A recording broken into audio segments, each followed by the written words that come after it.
Ką, labas rytas. Kažkaip aš pagalvoju, kad labai bendrai aš kalbu apie alkoholį vartojimą. Reikia išskirti kažkokias grupės ir tada bus aiškiau, kam šitą video parodyti.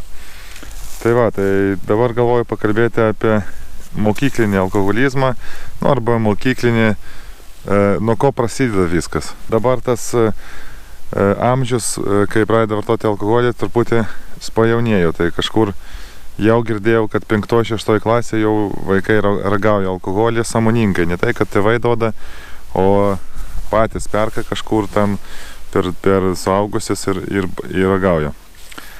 Tai aišku, tas ragavimas prasideda nuo to, kad įdomu, kaip tas veikia, nes visą gyvenimą vaikas kiekvieną šventę sėdi ir žiūri, kaip jo tėvai, draugai, tam giminės, visi, kas nešventė, tai mirė, geria, gimė, geria, nupirko, geria, pardavė, geria, laimė, geria, kai bėda irgi geria, tai išeina, kad vaikas žiūri, kad tėvai tie pastoviai geria. Nėra nei vieno įvykio, kurie negertų. Net ir prie teliko vakarė sėdi geria, nes po darbo pavargo. Pasakosiu iš savo patirties, nes pasako teoriškai aš nemėgstu. Tai pas mane mokykloje aš nebuvau iš pirmųjų, kuris pradėjo gerti, jau buvo ir kas 8-7 klasė ragavo. Aš kažkur pradėjau taip sąmoningai, čia rugsėjo 1 buvo 9 klasiai.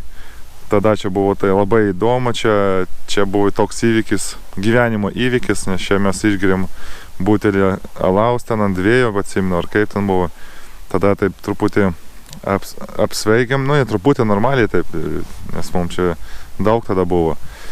Atsimenu, tada labai daug laimės atnešė ir tik dėl to, kad čia buvo naujas jausmas toks. Bet aišku, mes nesuprasdavom pasiekmių ir su tais, kuriais mes pradėjom tada šitą ragauti, tai iki šios dienos ragauja ir dar negali sustoti to ragavimo. Tai va, tai mes paragavom. Taip, patiko, nepatiko, toks buvo jausmas. Gėrim tiesiog, kad skonis buvo neskanus, nes tada dar sidrų nebuvo tokių. Nu, buvo gal, bet kažkaip mes alų pradėjom gerti. Bet čia buvo kažkur 2002 metai.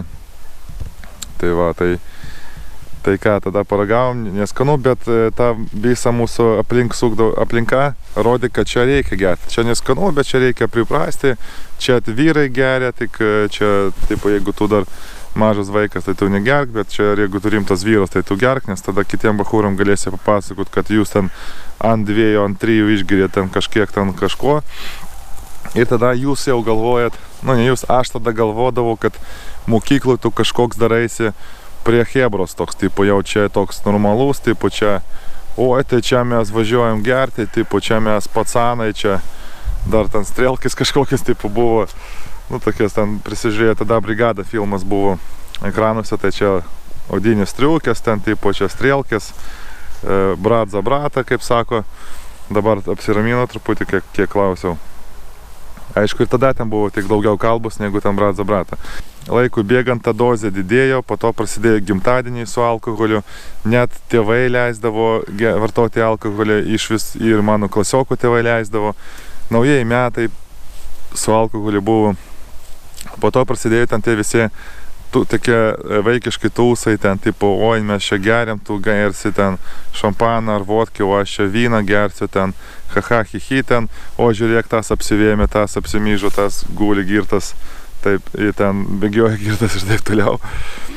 Va, tai čia toks pažinimas buvo, bet taip nekaltai įtraukė visus į tą alkoholio ratą, kad žmonės kaip, tipo, nu gerai, paragavom, tai galim ir nustoti, nu, galim ir pabaigti su šitą ragavimu. Ne, bet visi kaip ir ten ir liko tame rate suktis. Pirmą kartą aš buvau metęs vartoti alkoholį 11 klasiai. Čia 2 metai po to, kai pradėjau. Ir tada, aišku, aš buvau išjuoktas, ten viešai klasė, tipo, haha, ten, ką tu čia išgalvoji, tu vis tiek gersi, reikia saikingai gerti, tu nemoki gerti, tu daug geri, nu aš jeigu gerdavau, tai gerdavau normaliai, ne taip kaip kiti pakelia taurelį ir pastato atgal, Tai aš nesuprantu tada, kam tada iš vis tą taurelį kelti, tada tu arba apgauni savo oponentą su kuo geri, arba negerbi jo. Tai, nu, nežinau, čia, kai valgyti šašlyką ir mesti už solų, už suriukų išmetinėti, tai šašlyką, tipo, alį aš valgau mėsą, bet aš esu vegetaras. Tai jeigu aš nevalgau mėsos, tai aš ir nekeliu to šašlyko, nededu savo lėkštį, kad po to išmesti ir parodyti kitiem, kad aš, tipo, o, aš su jumis mėsą valgau, bet išmetu po suriukų. Kokią išvadą viso šito, ką aš pasakiau, tai labai paprasta. Gerti čia nėra madinga, čia jau buvo, palikim šitą gerimą praeitam amžiuje, kuris bus geresnis, tarkim, Andrius, tas, kuris vartoja, ar Andrius, kuris nevartoja, tai tas pats Andrius, kuris nevartoja, bus visada geresnis už Andrių, kuris vartoja. Tai šitą atsiminkit. Nereikia lyginti save su kitais. Lyginti save su savimi, kokie jūs būtumėt, jeigu vartotumėt. Tai va, tai jeigu jūs gyvensit blaiviai, tai jūs visai kitaip mąstysit. O jeigu jūs kitaip mąstysit, jūsų gyvenimas eis kitų kelių visai. Dažniausiai jis eina geresnių kelių. Tai va, norit paragaukit. Bet ne eikit iš paskos kaip avinai, kad jeigu jums per reklamą pasakė, kad čia gyvenimo skonis, kad čia yra tam Jack Daniels, čia yra tipo labai, labai gerai, kad ten dar kažkoks šūdas, tai tipo iš vis labai skanu, arba labai madinga. Neskubėkit, visada spėsit prisigerti, jeigu pragyvensit iki 30 ir jums norėsis gerti, nu tai tada gerkit, galite ir nusigerti. Jeigu jaučiat tokį poreikį. Arba gert saikingai visą gyvenimą, kaip dauguma čia 90% žmonių vaikšto, geria kiekvieną šventę ir galvoja, kad tai geria saikingai. Bet mano būtų patarimas palaukti iki 30 metų kažkur. Kai sukaks, subręsit, sukursit šeimą, turėsit vaikų ir tada pagalvosit, jeigu norit, gerkit, nenorit, negerkit. Bet neskubėkit taip anksti pradėti, nes jeigu jūs taip anksti nepradėsit, jūs daug neprarasit, o realiai jūs nieko neprarasit. Visada spėsit, visada jūs galit nueiti į tos pačius tūsus, į tos pačius vakarėlius. Vienintelį, koks skirtumas bus, kad jūs eisit ten sąmoningai ir matysit, kaip ten tas tūsas vyksta. Ir automatiškai jums tūsas, kur yra alkoholis, nepatiks, nes ten nieko įdomaus nėra. Tada jūs pradėsit kurti savo kažkokį savo draugų ratą turėsit, kurie irgi kažko norės įdomaus.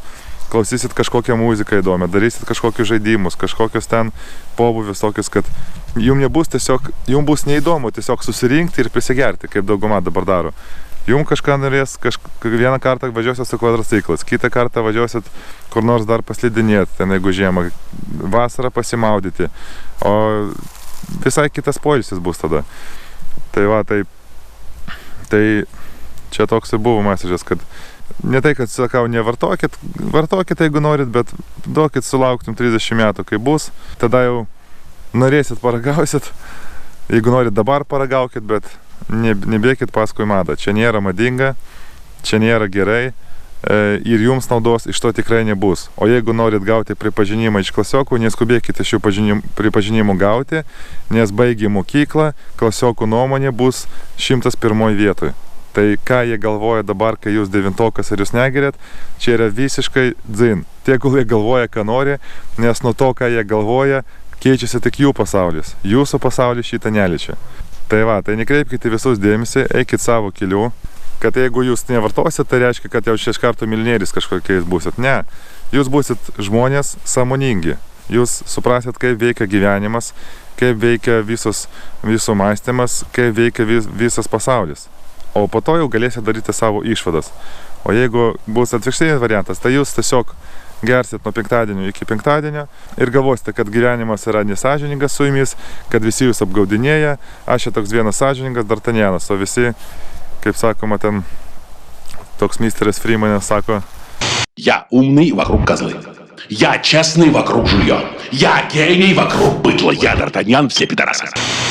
Nu tai va, tai kad tokių D'Artagnanų nebūti, visų pirma, iš karto reikia suprasti, kas esate jūs, kokia jūsų žemė yra paskirtis, kodėl jūs gimėte, kur jūs randatės savo kūne, kaip galima pasakyti.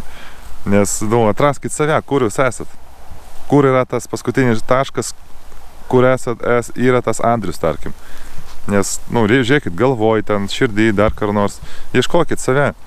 Atrasit save, tada jau bus lengviau šitą pasaulį pažinti, nes kitaip Jeigu bėgsit paskui tas visos reklamos, tai ir bėgsit toliau. Ką rodys per teliką, ten ir bėgsit.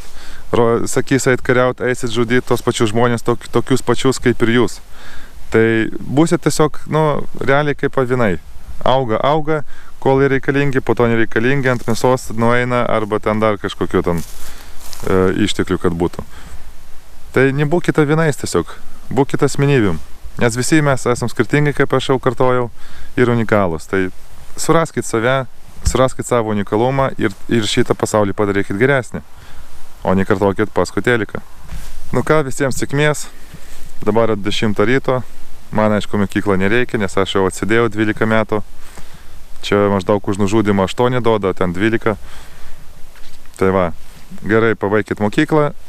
Nebūtinai visi 10-tukai turi būti, nes pažiūrėkite mokytojus, nes kiekvienas mokytojas dėsto tik savo dalyką, tai jeigu matematikos mokytoją nuvesti į muzikos pamoką, tai jinai nieko ten nemokės. Tai reiškia, kad visų 10-tukų nereikia turėti. Mokinkitės tik tą, kas jums yra įdomu, ką jaučiate iš vidaus, kad, kaip sakoma, kur yra rezonansas jums šitą dalyką mokytis. Jeigu jums, pavyzdžiui, matematika nesiseka, nepergyvenkit, jos ir jums nereikės gyvenime. Iki pinigų skaičiavimo išmokstat ir jeigu jums daugiau neįdomu, tai ir neįdomu, nes realiai gyvenime matematikos aš niekur nepanaudoju skyrus pinigų skaičiavimui. Tai teoriškai aš galėjau stipriai nepergyvent, kad man nesisekė matematikoje ten 9-10 klasėje, nes tada buvo man labai sunku gyventi, kad kaip čia taip, pas mane tokie pažymiai, bet aš ten iš kitų dalykų turėjau gerus pažymius ir man ten buvo įdomu. Tai reiškia, kad jeigu jūs nesiruošit būti matematikos profesorium, tai jų matematika teoriškai ir nereikalinga.